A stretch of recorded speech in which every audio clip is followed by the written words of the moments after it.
எதிர்கட்சிகளால் நாட்டில் எல்லாமே ஆளுங்கட்சி தவிர்த்து எதிர்கட்சி தான். நாட்டில் எல்லாமே எதிரி கட்சியாக பார்க்காதீர்கள், எதிர்கட்சியாக பாருங்கள். இந்த எதிர்கட்சி இருக்காங்க.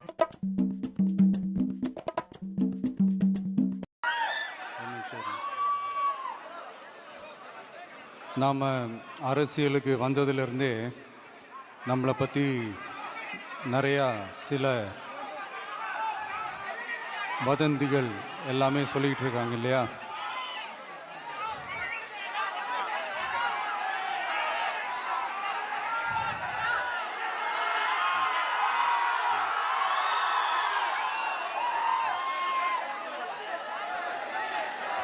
ஒரு சின்ன விஷயம் நான் சொல்லிட்டு போயிடுறேன், கொஞ்சம் சைலண்ட்டாக இருங்க ப்ளீஸ்.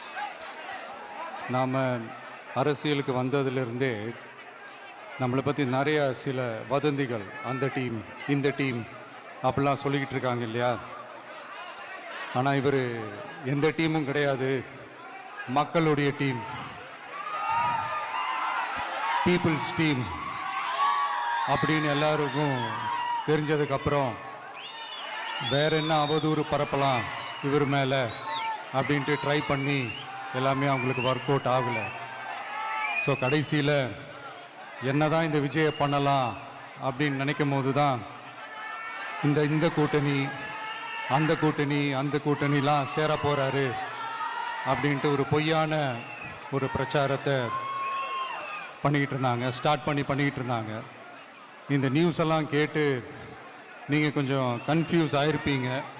அதனால் இங்கே மறுபடியும் ஓப்பனாக தெளிவாக ஒரு விஷயத்தை நான் சொல்கிறேன்.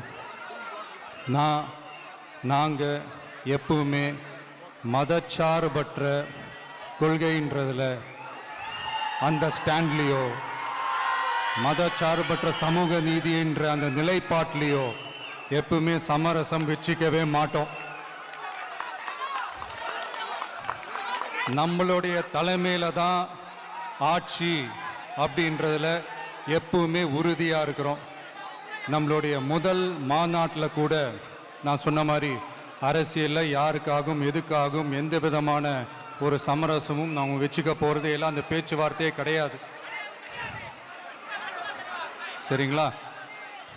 அதனால் யார் என்ன அவதூறு பரப்புனாலும் தயவு செஞ்சு அதை நம்பாதீங்க. எல்லாம் வல்ல இறைவனின் அருளால் நாம நினைச்ச டார்கெட்டை நம்மளால நிச்சயமா அடைய முடியும்.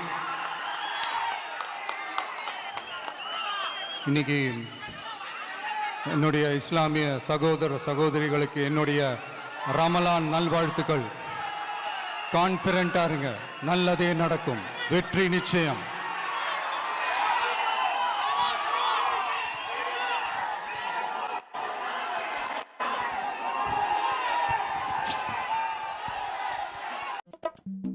எதிர்கட்சிகளால் நாட்டில் எல்லாமே ஆளுங்கட்சி தவிர்த்து எதிர்கட்சி தான்.